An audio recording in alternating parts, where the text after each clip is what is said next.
kalau misalkan kita kencing suka ditahan, ya salah satunya itu bisa menyebabkan ISK, ya, karena nggak kemana-mana kencingnya. Nah, kalau di ibu hamil ada kondisi-kondisi kan dia perubahan nih, ya perubahan contohnya karena hormonnya urinnya yang salurannya biasanya mengecil, dia agak lebih melebar sedikit, terus kayak lebih lemas, karena apa, hormonnya itu tadi, hormon dari kehamilannya. Kalau misalkan dokter nanti akan sarankan untuk mengonsumsi obat terutama antibiotik untuk dihabiskan atau ikut anjuran dokter. Jadi dokternya suruh minum 3 hari, minum 5 hari, mohon dihabiskan karena akan mempengaruhi resistensi antibiotik, ya.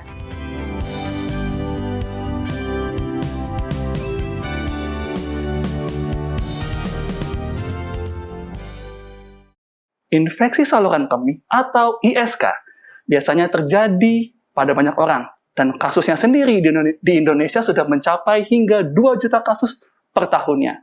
Yang jadi pertanyaan, bagaimana caranya kita mencegah ISK atau infeksi saluran kemih pada diri kita? Untuk selanjutnya, kita akan memperdalam dalam Total Health.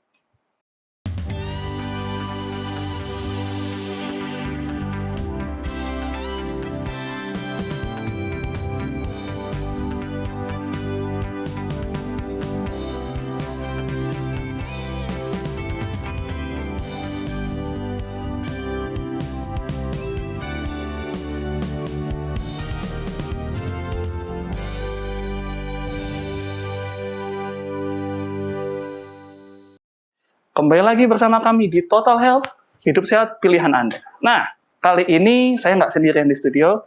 Saya sudah bersama dengan teman saya di sini. Ada siapa di sini? Hai, aku Claudia Siworo. Nah, dan saya Norman Tambunan. Udah lupa perkenalan kita. Iya. Iya. Jadi kita akan membahas mengenai infeksi saluran kemih, khususnya terhadap wanita. Ada bersama dokter juga, ada Dr. Rahel Maya. Halo dokter, apa kabar? Halo dokter. Halo.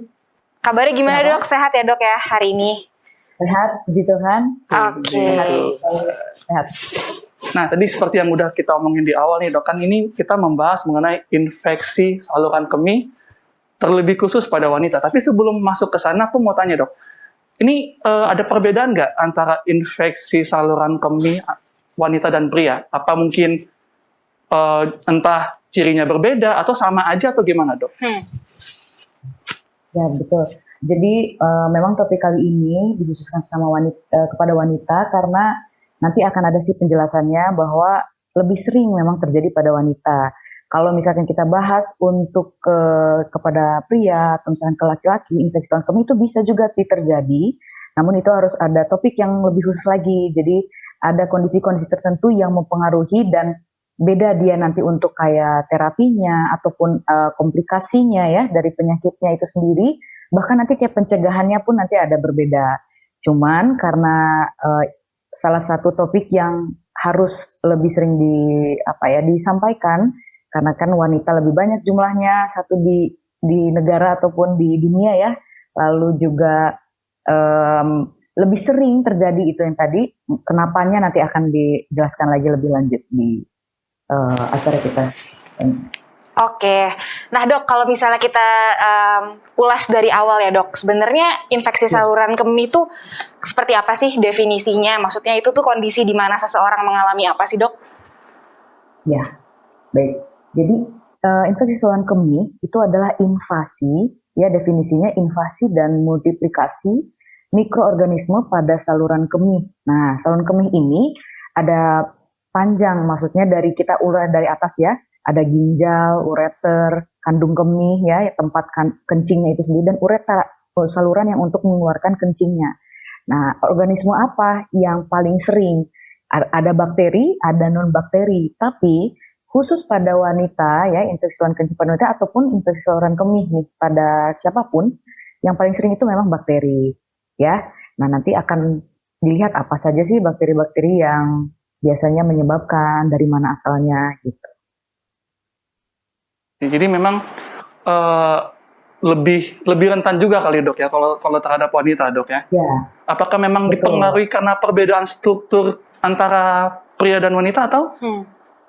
Ya, jadi memang seperti yang tadi saya sudah jelaskan, kalau misalkan infeksi saluran kencing ini secara penelitian yang sudah dilakukan, bahkan yang istilah kasus-kasus yang kita terima di rumah sakit, di klinik atau unit kesehatan lainnya, itu wanita memang lebih banyak dari pria. Jadi kayak hampir 60% wanita minimal pernah sekali mengalami infeksi saluran kemih ya. Ada bentuknya banyak ya, ada yang mungkin tidak terasa atau tidak ada gejalanya atau gejala ringan sampai yang paling berat ya. Lalu insidennya, jadi kejadiannya itu meningkat memang pada usia tua. Nah kalau di usia tua ini persamaan antara wanita dan pria itu ya kejadian ISK memang agak lebih mirip, tapi tetap lebih banyak di wanita. Kenapa bisa terjadi seperti itu di wanita dan di pria lebih banyak? Berpengaruh betul sama struktur saluran kemih itu sendiri. Jadi ada perbedaan saluran kencing yang terutama di uretra ya, di bawah yang tadi pembuangannya wanita dan laki-laki. Ini secara umum ada yang tadi saya jelasinnya dari atas tuh ada ginjal, ada ureternya, lalu kandung kemih, sampai ke uretra yang di bawah. Nah, untuk perbedaannya sendiri bisa dilihat di gambarnya ya. Bagi laki-laki pasti sudah tahu punyanya dan wanita juga sudah tahu punyanya ya. Nah, fungsinya banyak sekali perbedaannya ya, tapi yang paling berkaitan dengan infeksi saluran kemih itu ada beberapa. Jadi yang pertama kalau di uretra di laki-laki ya, di pria, fungsinya itu tidak hanya untuk mengeluarkan air kencing saja ya, tapi juga ada air mani ya yang mengandung spermatozoa dan juga untuk kelenjar kelaminnya. Jadi itu dua fungsinya. Nah, sementara kalau di wanita itu tujuannya memang hanya untuk mengeluarkan urin. Nah, lalu di sini untuk membuka, jadi yang tadi ya membuka ke eksterior itu artinya daerahnya ya, lokasi sama kedekatan antara organ lainnya di sekitar genital ya.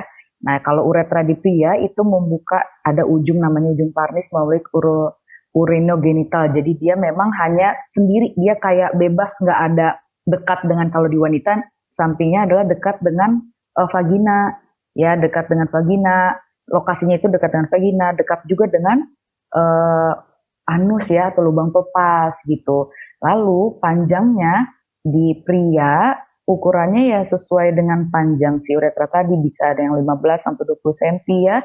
Kalau wanita lebih pendek. Nah, ini juga akan mempengaruhi tuh nanti kenapa bisa lebih sering terjadi sama wanita ya. Lalu diameter, ukuran lubangnya itu. Untuk di pria sekitar 8 sampai 9 mm, di wanita itu 6. Jadi memang kayak lebih sempit tuh jalur untuk keluar kencingnya. Ya. Lalu untuk uretra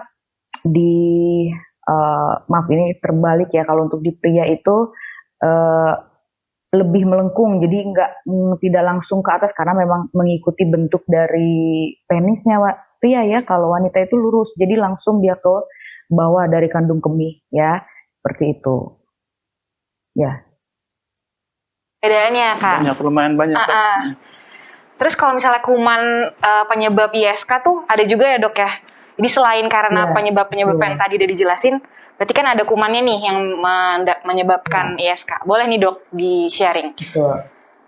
Ya, baik. Jadi apa sih tadi kan sudah disebutkan bakteri yang paling sering menyebabkan mikroorganisme yang menyebabkan itu adalah bakteri. Nah, bakteri apa? Nah, bakteri yang paling sering adalah bakteri yang lokasinya ada di anus atau lubang pelupas ya, untuk kita buang air besar. Jadi di dalam tubuh kita nih di mana-mana ya, istilahnya dari mulai ujung kepala sampai kaki itu ada namanya flora normal ya, atau ada namanya bakteri yang memang tujuannya hidup secara alami ada di situ untuk menyeimbangkan banyak hal di dalam tubuh kita. Nah, kalau misalkan lokasinya dia tidak pada tempatnya seperti tadi ya, ada yang harusnya di anus tapi dia malah pindah nih ke daerah vagina atau dekat ke saluran kencing wanita ya, di uretranya itu. Nah, bisa terjadilah infeksi saluran kemih. Namanya adalah bakteri Escherichia coli ya. Kalau di sini di yang gambar saya tampilkan ini itu UPEC ya, UPEC atau uropatogenik. Jadi Escherichia coli. Nah, karena apa? Karena Escherichia coli itu seharusnya tidak menjadi sebuah penyebab infeksi kalau dia berada di saluran cerna ya, saluran cerna bawah gitu. Nah, di sini terlihat dari grafik bahwa paling sering itu yang terjadi karena tadi apa? Karena tadi lokasinya dekat gitu. Makanya nanti akan mempengaruhi tuh si cara kita membersihkan ya, cara kita eh, pokoknya pakaian dan lain-lain itu karena lokasi yang dekat ya gitu. Bisa dia bergerak ya, namanya mikroorganisme berarti ada struktur tubuhnya yang bisa melekatkan diri, kayak berpindah atau bahkan pindahnya pasif dia mungkin dari pakaian, dari yang tadi cara bersihkan ya.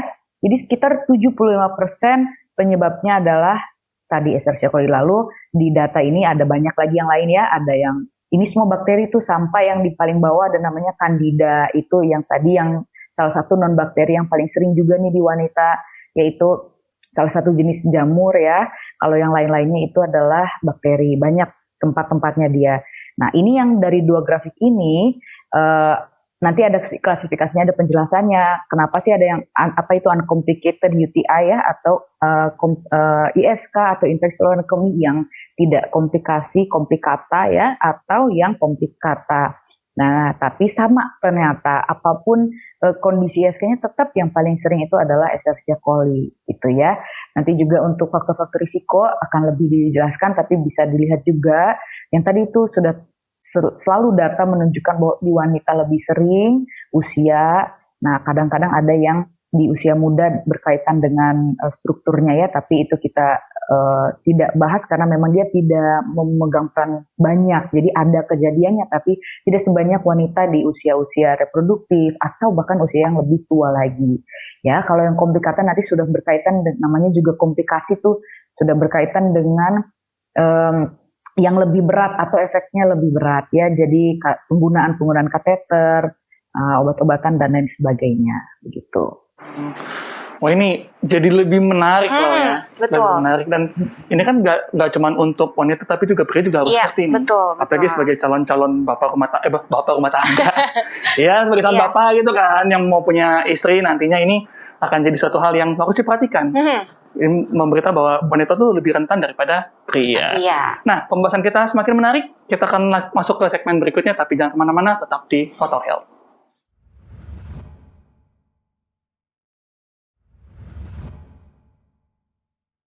Oke, kembali lagi di acara Total Health, hidup sehat, pilihan Anda. Nah, tadi kita udah sedikit banyak membahas nih tentang infeksi saluran kemih. Kemudian sekarang kita mau tanya lagi nih sama dokter, kira-kira faktor risiko infeksi saluran kemih itu seperti apa sih dok? Gitu. Apa sih yang menyebabkan ISK ini bisa lebih tinggi terjadi kemungkinannya pada seseorang? Silakan dok.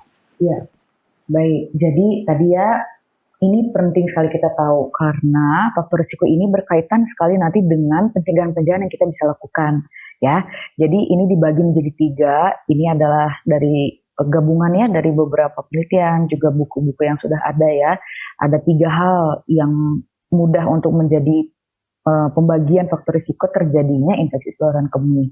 Yang pertama itu adalah reduced urine flow atau kencing, jadi yang aliran kencing yang mengurang atau berkurang ya. Nah, pertama berkurangnya aliran kencing adalah karena sering ada obstruksi. Ya, yang paling sering itu seperti batu saluran kemih ya. Batu itu bisa di mana saja tuh, ada yang di sekandung kemih, bahkan ada yang di uretra seperti itu. Jadi kalau misalkan ada sumbatan, pasti ada ya kemungkinan besar untuk terjadinya penurunan aliran urin ya atau air kencing. Lalu atonic bladder itu adalah kandung kemih yang tidak bergerak istilahnya, atau dia tidak dikosongkan gitu bahasanya. Nah, inilah salah satu yang kalau misalkan kita kencing suka ditahan ya, salah satunya itu bisa menyebabkan ISK ya, karena nggak kemana-mana kencingnya ya, terus menampung gitu. Bisa dibayangkan atau bisa dianalogikan seperti sebuah air tapi yang bukan air putih ya, istilahnya kan air kencing itu tidak hanya air saja yang polos seperti air putih, dia banyak komposisinya, ada pemecahan protein di situ ya, urea dan lain-lain. Nah, ditampung dan didiamkan di sebuah wadah itu akan seperti ada endapan. Nah, endapan-endapan itu kalau misalkan dibiarkan lama di tempat tersebut pasti akan bisa membentuk tempat untuk adanya ISK ya, karena kolonisasi atau karena bakterinya yang tadi yang sudah jelaskan. Lalu inadequate fluid intake, jadi kurangnya minum, kurangnya asupan air ya, karena pasti kalau kurang yang diminum kurang juga yang dikeluarkan gitu. Lalu ada high urine residue. Nah, jadi ini memang kalau misalkan dari makanan, memang ya ada makanan ataupun kondisi-kondisi tertentu di dalam tubuh yang menyebabkan komposisi urin tersebut memang tidak airnya tidak terlalu banyak lagi. Biasanya pada penyakit-penyakit tertentu ya yang sudah contohnya kadar uriumnya tinggi. Nah, ini memang tidak simple lagi lah, tidak simple infeksi saluran kemih sederhana. Dia memang sudah bisa jadi yang kita tahunya infeksinya sudah agak berat. Tadi kan ada yang di ginjal sama di uretra nih. Biasanya yang kita bisa cegah itu yang cenderung banyak di bawah yang kita bisa cegah. Karena kalau di bawahnya kita udah cegah akan mengurangi kejadian infeksi saluran kencing yang di atas sampai ke ginjal ya. Lalu promoted kolonisasi atau kolonisasi yang dipromosikan. Jadi yang terbentuk lebih banyak nih kolonisasi apa? Bakteri. Nah, salah satunya adalah sexual activity ya atau perilaku seks. Nah, jadi kenapa bisa? Karena perbedaan antara pH, komposisi kan kalau misalkan berhubungan itu kan ada juga misalnya dari sperma dan cairan ya mani dari laki-laki ada di saluran kencing itu kalau misalkan kondisinya tidak bersih atau misalkan ada bakteri itu bisa meningkatkan kejadian ISK ya. Nah, lalu spermicide atau misalkan salah satu cara untuk tidak ya kayak KB ya istilahnya, jadi dipakailah misalkan setelah berhubungan menggunakan produk spermicide. Nah, itu sama kayak tadi perbedaan yang seharusnya tidak ada di situ membuat jadi kondisi saluran ya vagina itu akan lebih pH-nya nanti akan berubah, akan menyebabkan bisa terjadi peningkatan kolonisasi bakteri itu sendiri. Nah, kalau banyak dia bisa bergeraklah ke saluran kencing karena tadi kan dekat tuh vagina dengan uretra, ujungnya uretra ya dari wanita gitu. Di sini ada fungsinya tadi increases binding. Jadi karena ada spermicide itu komposisi dari si produknya. Nah, seperti itu ya. Lalu estrogen depletion, jadi berkurangnya estrogen. Ini juga salah satu peran penting karena pada wanita yang sudah usia lanjut, ya kenapa sih lebih sering juga salah satunya seperti itu karena keseimbangan hormon juga mempengaruhi dari lingkungan di saluran kemih wanita itu sendiri. Antimikrobial, obat-obatan yang diminum karena disebut antimikrobial, jadi kadang obat-obat yang diminum adalah untuk tidak hanya untuk yang lain, badan yang lain mungkin tujuannya, tapi karena dia juga menyerang mikroba atau flora normal tadi yang ada di saluran kemih, maksudnya di vagina ya atau di daerah saluran kemih wanita misalkan, sehingga jadi tidak seimbang begitu. Lalu ada faktor-faktor genetik yang berkaitan dengan meningkatnya si bakteri itu sendiri ya. Lalu ada instrumen penggunaan, jadi ada yang pakai kateter, mungkin kalau pernah lihat ada yang dipakai kateter, ada urinary continence dan alat-alat yang suka dimasukkan lah, entah buat misalkan penggunaan di rumah sakit, klinik, atau mungkin pakai sendiri gitu juga bisa jika kebersihannya dijaga. Jadi kayak kita mau memasukkan itu bakterinya sendiri istilahnya ya, gitu. Iya, seperti itu kira-kira. Iya. Jadi banyak, memang Kak, harus hati-hati berarti. Iya. Banyak yang harus kita antisipasi ya dok ya. Iya. Ya. Nah dok, sama aku ada pertanyaan nih dok. Kalau seandainya ini kan itu kan terjadi pada wanita yang umumnya normal gitu kan, maksudnya yang bukan yang sedang hamil. Sekarang pertanyaan kalau yang sedang hamil gitu dok, bagaimana tuh dok? Iya. Baik, betul sekali ya, bagus pertanyaannya karena memang kenapa khusus juga nih infeksi saluran kemih pada wanita, perbedaan wanita dan laki-laki salah satunya kan memang wanita bisa hamil ya istilahnya ya. Jadi itu penting kita perhatikan karena infeksi saluran kemih pada ibu hamil itu jika tidak ditangani dengan baik itu bisa menimbulkan komplikasi bayi cepat lahir. Ya. Nah, jadi dia meningkat infeksinya itu karena kan cenderung tadi yang saya jelasin ya, infeksi ini kadang kita nggak selalu rasa ada kayak gejalanya istilahnya, apalagi di wanita. Nah, kalau di ibu hamil ada kondisi-kondisi kan dia perubahan nih, ya perubahan contohnya karena hormonnya urinnya yang salurannya biasanya mengecil dia agak lebih melebar sedikit, ya, terus kayak lebih lemas, karena apa hormonnya itu tadi hormon dari kehamilannya, ya, jadi lebih rileks tuh otot-otot yang ada otot halus di daerah uretranya gitu ya, sehingga bisa menyebabkan istilahnya pergerakan si bakteri itu gampang naik lah gitu. Nah kalau dia udah infeksinya sampai di atas, nggak cuma hanya di bawah ya, sampai bahkan sampai ke ginjal dan lain. Nah dengan adanya infeksi meradang di badan ibunya nih, kan lebih sensitif tuh pasti dengan peradangan ya. Nah ada hormon lagi nanti, hormon yang peradangan itu tuh bisa kayak mencetuskan untuk lahirnya bayi. Jadi sering tuh memang ibu hamil wajib istilahnya menjagalah atau memeriksa diri supaya terhindar dari infeksi saluran kemih begitu. Wah, yang memang lebih berat berarti ya. Jadi inilah kenapa pria-pria tolong lebih pengertian ya terhadap wanita-wanitanya ya. Karena berat loh ini masalahnya. Betul. Oke, nah itu dia. Kita kan tadi udah membahas ya dok tentang faktor resiko yang menyebabkan si ISK ini. Nah selanjutnya mungkin kita pengen tahu ya kak proses terjadinya ISK.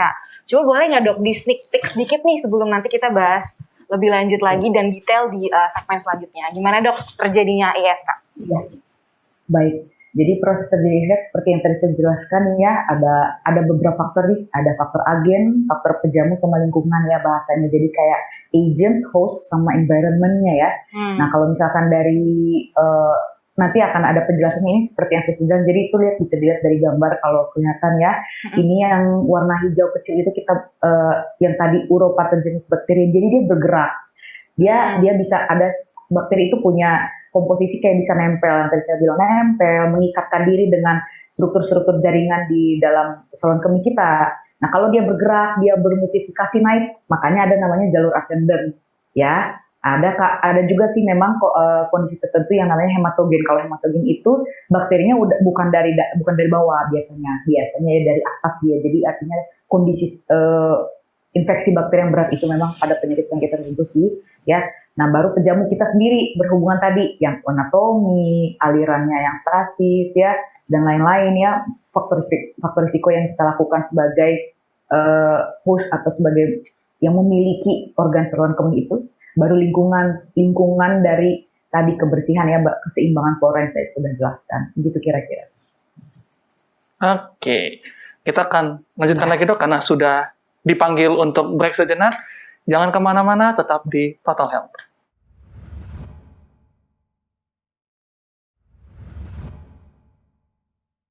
Kembali lagi di Total Health, hidup sehat, pilihan Anda. Nah, sekarang kita mau masuk lagi, kita mau tanya lagi sama Dokter Rahel. Dok, ini tadi kan baru setengahnya tuh dok, baru sneak peek-nya aja tuh, proses terjadinya infeksi saluran kemih ini gitu kan. Nah, kalau untuk lanjutannya nih dok, yang lebih memperdalamnya lagi dok, boleh dijelaskan? Baik, kita balik lagi ya ke gambar yang tadi ya. Boleh, jadi kayak pertama dari bawah kan kontaminasinya ya. Jadi dari itu tadi saya sebutkan kontaminasi dari si flora ataupun bakteri ya, E. coli tadi yang paling sering, Escherichia coli yang berada di saluran cerna, dia harusnya di saluran cerna. Nah, pindah ke daerah uretra, samping-sampingnya dulu, samping uretra naik ke atas, berkembang biak. Dia namanya kolonisasi, migrasi ya. Nah, terjadilah dia dengan ada yang tadi komposisi menempelnya, dia ada pili, namanya pili, adhesing, jadi itu kayak penempel lah, dia kayak punya jari-jari, istilahnya jari-jari tipis kecil gitu yang nempel ya, bisa bergerak. Nah kalau misalkan dia ada di situ sama seperti infeksi pada tempat lain ya, badan ini akan selalu berusaha untuk melawan dulu sebenarnya awalnya. Jadi melawan ini dalam arti berusaha mengeluarkan atau menghilangkan penyebab yang salah di dalam bagiannya itu. Nah, apa sih caranya? Salah satunya adalah pembentukan sel-sel sel-sel istilah imun lah salah satunya. Ada neutrofil, ada misalkan neutrofil itu kayak sel untuk memakan si bakteri gitu. Jadi memang akan meningkat juga aktivitas jaringan di saluran kemih kita. Maksudnya meningkat jadinya kan jaringan ditempelkan oleh si bakteri. Nah si jaringan ini mengeluarkan juga untuk menyerang bakteri, dia nggak diam aja istilahnya gitu. Nah dengan kondisi itu dia akan dengan kondisi tersebut digabungan dari yang infeksinya, ada peradangan di situ kan, peradangan pasti istilahnya.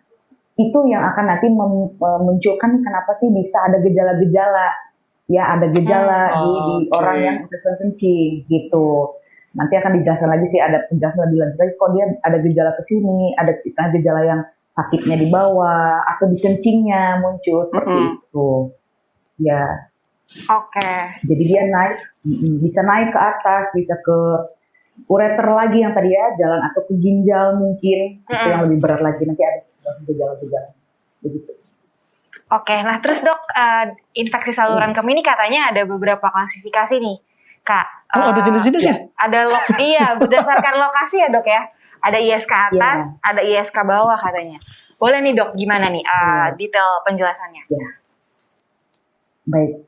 Nah ini ke klasifikasi ya. Kita kenapa kita membagikan? Biasanya ini juga salah satu penting buat misalnya para pelayan kesehatan ya, misalnya kayak dokter. Kenapa? Karena ini akan membantu nanti untuk pengobatannya, ya pengobatan dan juga diagnosisnya atau misalkan penyakitnya udah sampai di mana lah istilahnya si infeksinya. Ya beda nanti gejalanya biasanya beda gejalanya, beda bahkan ada yang mungkin harus sampai dirawat, ya nggak bisa minum obat aja, istilahnya obat minum yang pulang misalkan ya seperti itu. Nah pembagiannya ada dua yang sering ya, ada lokasi dan juga secara patologi dan faktor risikonya tadi ya. Yang pertama dari lokasi ini jadi infeksi saluran kemih atau saluran kemih itu dibagi menjadi dua biasanya. Ada infeksi saluran atas, ada yang di atas sama di bawah. Jadi infeksinya kalau yang di atas ya kita sebut ISK atas, kalau di bawah kita sebut ISK bawah. Kalau yang ISK atas itu yang tadi ya pembagian ada ginjal sama ureter. Nama-namanya ini biasanya kalau ginjalnya infeksi ya karena infeksi saluran kemih itu sendiri atau karena bakteri kita sebutnya pyelonefritis ya, atau kalau ureter kita sebutnya ureteritis. Jadi memang tergantung dari mananya ditambah nama radangnya istilahnya. Ini hanya untuk penjelasan saja. Untuk yang ISK bawah atau yang kandung kemih itu tadi namanya sistitis, kalau ureter namanya uretritis gitu. Jadi lebih singkat sesuai lah dengan organnya. Nah kalau untuk patologinya dan faktor risiko ada yang tadi ini yang sudah saya mungkin sering bilang tadi ya, ada asimptomatik atau tidak bergejala. Baru ada yang komplikata dan non komplikata begitu. Kalau yang asimptomatik seperti namanya ya, ini mudah saja sih seperti namanya, dia tidak ada gejala. Kalau komplikata memang dia lebih kompleks atau lebih komplikasi gitu, lebih berat ya istilahnya. Lalu non komplikata yang sederhana istilahnya gitu, sederhana dan biasanya penanganannya pun akan lebih simpel gitu. Prognosis untuk angka kejadian sembuhnya pun lebih cepat yang mana ya gitu, itu berpengaruh dari jenis yang mana yang terjadi pada seorang individu. Wah ini makin menarik nih dok. Nah, by the way kan tadi dokter udah jelasin tuh ya dari jenis bakterinya, terus alur-alurnya sampai ke apa tadi klasifikasinya gitu kan dok. Nah, sekarang kan mungkin yang jadi pertanyaan sahabat Top Channel di rumah, bertanya gitu. Kalau tadi ada yang gak ada gejala, terus sekarang kalau buat kita tahu gejalanya itu apa, gejala umumnya gitu dok, supaya mereka yang di rumah lebih aware gitu, oh ini tanda-tandanya nih gitu. Ya, baik. Nah, kalau yang bergejala biasanya ada beberapa yang sering ya, yang sering biasanya datang, mungkin kita sendiri pernah mengalami ya. Satu, sering buang air kecil, tapi seringnya itu dia kayak sedikit-sedikit, nggak sedikit-sedikit dan jumlah yang keluar sedikit tapi sering. Atau yang sering kayak disebut anyang-anyangan ya mungkin ya, kayak ada kadang lagu ke belakang terus tapi yang keluar hanya sedikit gitu. Sensasi pengen ke belakang itu pertama. Ya. Lalu yang kedua kadang orang juga sebut anyang-anyangan bukan cuma karena sering ke belakang, karena ada perihnya. Ada yang bilang perih, ada yang bilang kayak sakit kencing nyeri, maksudnya mungkin atau kayak kebakar. Aduh. ya, atau gatal, mungkin sering wanita karena memang kalau di pria itu udah yang tadi ada berbeda, memang itu Iya. harus fokus khusus lagi. Nah, tapi tidak menutup kemungkinan kalaupun pria mengalami ini ataupun wanita ada bisa jadi itu. Kita harus tetap berpikir bahwa individu tersebut mengalami infeksi saluran kemih, makanya nanti akan ada pemeriksaan tambahan. Ya, Oke. jadi kalau udah sering banget kecil, perih, gatal, nah hati-hati, siapa tahu itu adalah tanda infeksi saluran kencing. Gitu, ya. Lalu apalagi buang air kecilnya berdarah. Wah. Sering ada juga mungkin beberapa, ya pasiennya datang, dokter, aduh kencing saya warnanya kok merah ya dok kayak darah gitu. Memang warnanya mirip kayak versi lebih gelapnya Fanta mungkin, kalau Fanta kan terlalu pink ya, ini kayak lebih gelap. Kayak mungkin kalau wanita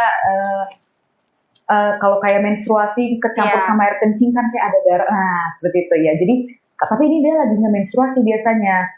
Saya lagi nggak mens kok kayak kencingnya ada kayak gini ya dok. Nah, gitu biasanya kita tanyakan lagi. Siapa tahu ada yang tadi dia nggak cuman mungkin dia udah kalau sering kencing biasa dia hiraukan kan gitu, dia abaikan lah sorry. Lalu lama-lama jadi ada kayak merahnya darah. Nah, kadang itu juga salah satu infeksi saluran kencing.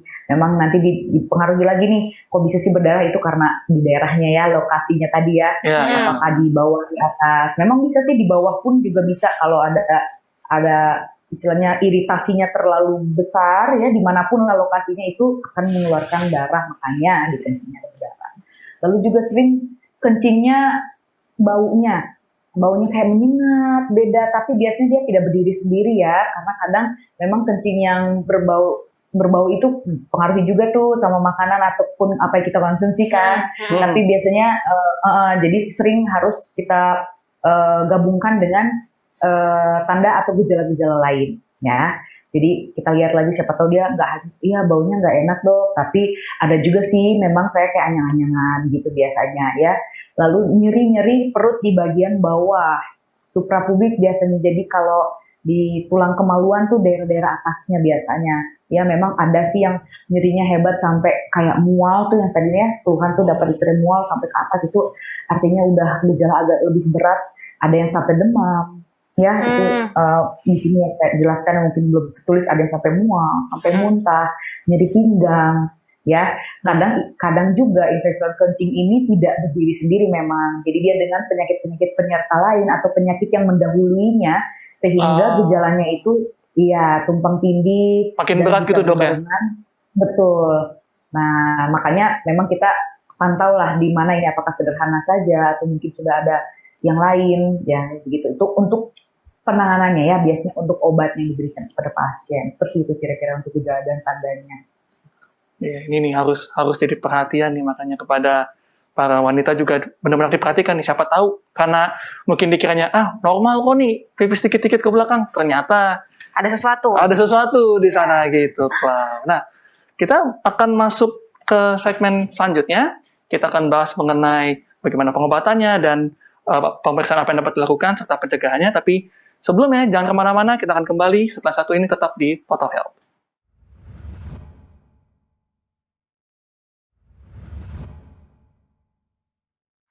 Ya, kembali lagi di acara Total Health, Hidup Sehat, Pilihan Anda.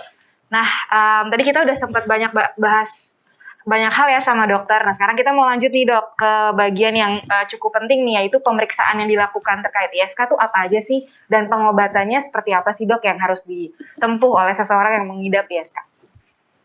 Baik, jadi kalau untuk pemeriksaan nanti kan misalkan seseorang sudah memiliki gejala-gejala, biasanya datang nih, nah jangan heran kalau dokternya minta tolong ya tampung kencingnya, itu tujuannya untuk diperiksa kencingnya, nanti disitu akan terlihat benarkah ada bakteri, bahkan mungkin ada yang bisa lihat sebanyak apa nih bakterinya, ya warnanya, apakah ada darah atau tidak, ya itu tujuannya. Lalu untuk kultur urin, untuk kayak biasanya memang di tempat atau pelayan kesehatan atau vaskes ya, fasilitas kesehatan yang lebih menunjang untuk melihat urin tersebut kalau memang kecurigaan karena bakteri, dia sensitif nggak terhadap pengobatan. Ya ini ke berikutnya pemeriksaan sensitivitas antibiotik. Lalu nanti mungkin juga kalau gejalanya agak lebih berat, diperiksa darah sama dokter dan fungsi ginjal, karena tadi ya bisa dia bergerak ke atas. Jadi kita benar menjaga salah satu organ yang vital ya untuk tidak infeksinya semakin berat dan menimbulkan komplikasi lebih banyak sehingga dilakukan pemeriksaan tersebut ya. Kadang ada dokter yang juga meminta kalau memang gejalanya sangat berat untuk melihat kayak foto ya, di foto nanti di ronsen atau bahkan USG untuk kondisi-kondisi tertentu. Ya, lalu untuk kalau pengobatan yang perlu diingat memang ini buat kita di rumah atau misalnya yang sedang menonton ya, untuk kalau misalkan dokter nanti akan sarankan untuk mengonsumsi obat terutama antibiotik ya, karena tadi bakteri penyebabnya obatnya kan antibiotik untuk dihabiskan atau ikut anjuran dokter. Jadi dokternya suruh minum 3 hari, minum 5 hari, mohon dihabiskan karena akan mempengaruhi resistensi antibiotik ya. Nah, jadi kalau misalkan dokternya misalkan bilang 3 hari 5 hari misalkan gejalanya sudah menghilang sesudah minum obat 2 hari, tetap dilanjutkan sesuai anjuran dokternya. Karena apa? Karena kejadian infeksi saluran kemih ini bisa berulang terjadi ya. Jadi nggak dengan kondisi-kondisi tertentu tuh, jadi memang bagusnya kalau tidak pernah mengalami, tapi setidaknya berulang dan perlu minum antibiotik istilahnya yang sama, tetap sensitif dan tetap bisa sembuh dengan antibiotik yang sudah diberikan begitu ya untuk pengobatannya. Ya. Nah, tadi kan itu udah dok ya, dari pengobatannya, lalu sebelumnya juga pemeriksaan apa yang harus dilakukan. Nah sekarang bagaimana kalau misalnya, saya nggak mau kena nih penyakit ini, kan penyakitnya agak-agak serem gitu ya, agak bikin capek gitu kan. Nah sekarang gimana caranya supaya bisa mencegah nggak kena ISK ini dok? Ya, baik. Nah, ini ya, saya tampilkan juga di sini untuk yang pencegahannya ya. Mungkin juga banyak lah, pasti ada yang di rumah ataupun kita yang sudah banyak menggunakan media sosial ataupun internet secara umum ya, sudah banyak pasti penjelasan dari para pelayan kesehatan nakes istilahnya ataupun health enthusiast yang sharing atau membagikan tentang pencegahan, karena memang kunci dari topik kali ini adalah di pencegahannya ya, karena kita kalau bisa cegah itu kejadiannya akan sangat-sangat berkurang. Nah, yang pertama tadi yang berkaitan dengan faktor risiko, harus banyak minum. Semakin banyak dikeluarkan, bersihan ataupun tadi ya kandung kemih itu tidak akan banyak pengendapannya. Jadi airnya keluar, banyak istilahnya dicuci, dibilas lah istilahnya ya. Jadi kalau kita banyak minum itu yang bisa terjadi. Lalu yang kedua, jangan menahan buang air kecil. Menahan lebih dari 3 jam, kemungkinan bakteri berkembang karena tadi komposisi kencing kita tidak hanya air saja. Jadi air saja kalau didiamkan begitu lama ya istilahnya bisa ada bakteri di sekitar yang bertumbuh. Ya, apalagi kalau air kencing karena komposisinya ya ada urea, ada pemecahan tadi asam amino ataupun protein. Nah itu senang biasanya bakteri. Jadi jangan tahan buang air kecil. Lalu ketiga, nah ini khusus di wanita nih, basuh misfi ya atau daerah vagina dengan air bersih. Jadi cukup dengan air ya, air polos istilahnya yang dianjurkan biasanya. Apalagi untuk wanita yang sudah berobat dan sudah mengalami ISK, kita anjurkan untuk air dulu aja. Air dulu dari arahnya ke depan ke belakang, jadi arah depan ke belakang.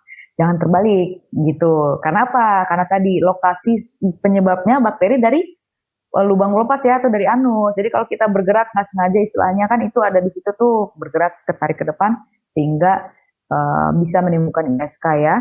Lalu jangan menggesek. Jadi bagusnya dibiasakan satu arah kalau membersihkan. Jangan bolak-balik lah istilahnya 2 arah berkali-kali, atau bahkan menggunakan contoh nih kayak tisu yang sangat-sangat rentan pakai tisu terus sampai kadang kita nggak sadar tisunya itu sudah ada sudah sedikit kayak robek begitu ya.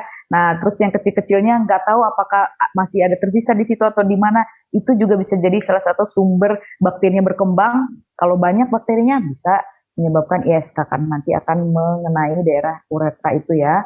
Nah lalu yang kelima, hindari. Nah ini juga yang banyak sekarang ini saya lihat mungkin beberapa orang yang sedang menjual produk terutama ya, mungkin produk khusus yang katanya parfum lah atau produk-produk tertentu yang di area-area misfi tujuannya untuk mengharumkan dan sebagainya. Nah sebaiknya itu dihindari. Jadi yang sering kayak bedak, parfum, deodoran spray atau spray apapun, bahkan kalau misalkan menggunakan ya lubrikan ya, kalau misalkan perilaku seks, ada menggunakan lubrikan atau tadi yang kayak spermicide atau apapun. Nah, hindarilah penggunaannya sebisa mungkin ya, terutama yang tidak dianjurkan sebaiknya tidak usah. Jadi kalau memang dokternya ini bukan tidak dianjurkan oleh dokter, sebaiknya jangan, karena kalau kita terus menggunakan itu akan mengubah kondisi tadi lingkungannya ya, yang normal menjadi tidak normal, lalu juga membuat si bakteri itu jadi berkembang biak dengan banyak. Nah, terus yang keenam adalah rajin mengganti pakaian dalam ya. Kalau sudah lembab, kalau sudah banyak istilahnya banyak aktivitas, sudah merasa tidak enak, itu pasti biasanya sih memang wanita cenderung akan mau menggantikan ya. Lebih baik sih jangan dipakai berkali atau bagaimana, itu memang udah otomatis biasanya ya. Karena itu juga tadi pakaian dalam kan nempel langsung nih sama organ kewanitaan, sama daerah saluran kencing yang uretra tadi, jadi harus hati-hati. Lalu hindari menggunakan celana yang terlalu ketat, karena bakteri itu kita promosikan dia untuk berkembang karena tidak ada udara, tidak ada kelembaban yang meningkat, ya bakteri lebih hidup di sana. Nah, lalu kontrasepsi ya sama dengan instrumentasi tadi. Jadi kalau memang menggunakan kontrasepsi jenis alat yang kayak kondom ataupun diafragma gitu ya, dihindari untuk menggunakan berkali-kali. Baik, ini juga penting buat, karena misalkan laki-laki yang menggunakannya, nah saling menjaga untuk menghindari infeksi saluran kencing terjadi, apalagi untuk pasangannya, wanitanya ya.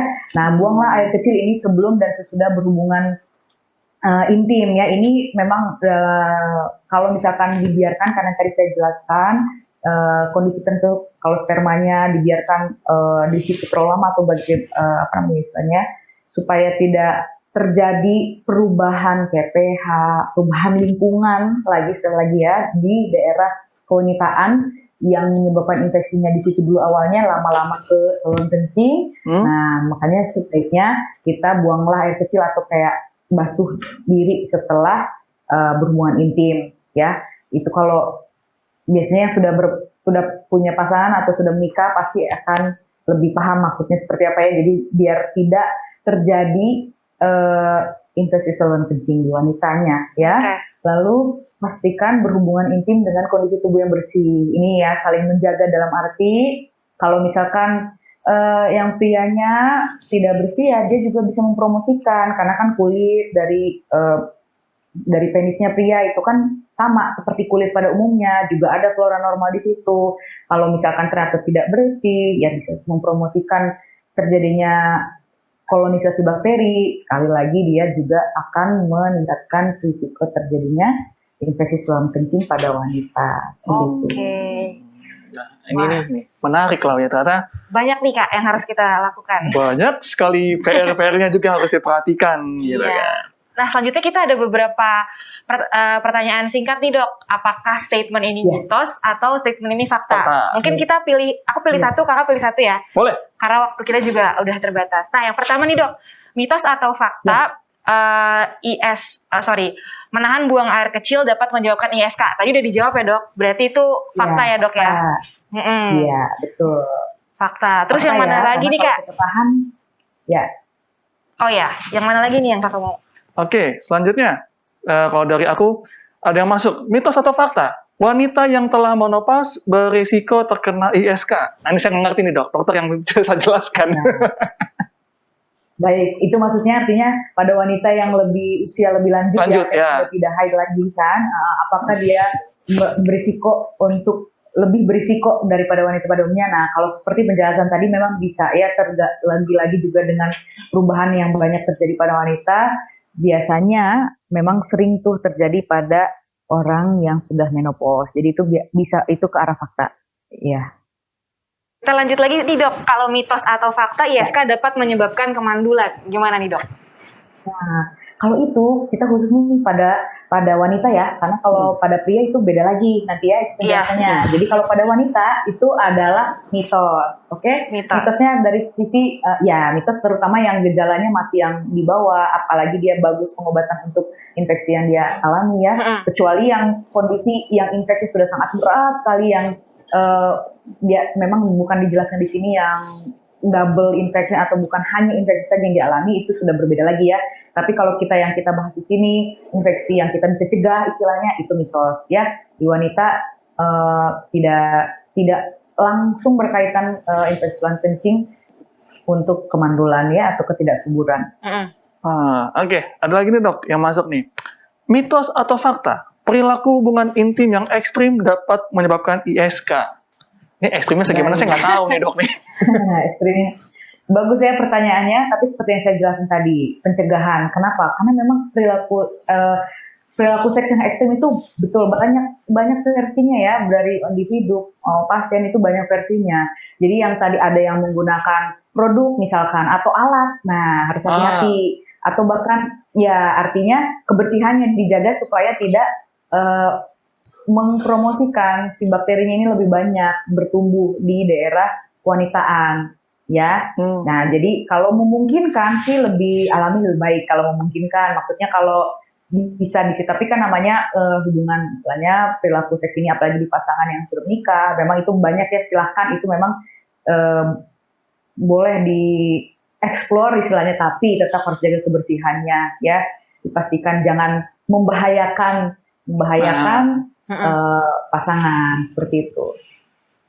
Oke, nah yang terakhir dok, mitos atau fakta ISK lebih sering terjadi pada wanita. Sebenarnya kita tadi udah lumayan banyak bahas ya dok. Cuman mungkin bisa dikonfirmasi lagi. Judul. Iya. Fakta ya berarti dok ya. Ya fakta ya. Itu fakta karena memang sering. Jadi tapi jangan khawatir. Artinya kejadian ini sering bukan berarti harus kita streskan, karena pada dasarnya kalau kita menjaga tubuh kita dan mencegah, kita sudah berperilaku bersih yang sudah kita biasakan, biasanya memang kejadian ISK ini tidak semata-mata istilahnya langsung terjadi, karena kan badan atau tubuh kita pun memiliki sistem pertahanan yang baik ya. Jadi kalau kita jaga imun kita jaga kebersihan, itu biasanya bisa ada infeksinya, bisa, tapi otomatis akan sembuh sendiri, itu juga bisa. Makanya kita upayakanlah kita cegah dengan yang kita tahu gitu. Oke. Oke, ini menarik banget sebenarnya pembahasan kali ini, dan ini kalau ya mungkin dari Claudia juga cukup banyak ilmu terbuka nih. langsung. Iya, banyak yang dipelajari hari ini. Iya. Nah, sebelum kita tutup program Total Health kali ini, dokter boleh kasih atau berikan closing statement dari dokter? Ya, baik. Jadi kalau dari saya, untuk infeksi saluran kemih di wanita ini adalah salah satu penyakit yang sering, tapi kita bisa cegah dengan menjaga diri secara internal, mungkin dari asupan makanan, daya tahan tubuh secara umum, dan juga kebersihan dengan beberapa poin pencegahan yang sudah kita pelajari tadi. Semoga ya lebih sehat lagi, lebih nyaman lagi, dan ya bisa menghindari diri dari infeksi saluran kemih. Oke, nah kita udah di penghujung acara nih Kak. Kita mau ucapin terima kasih juga nih kepada Dokter Rahel yang udah meluangkan waktunya, udah berbagi informasi yang sangat penting nih buat teman-teman yang ada di rumah juga.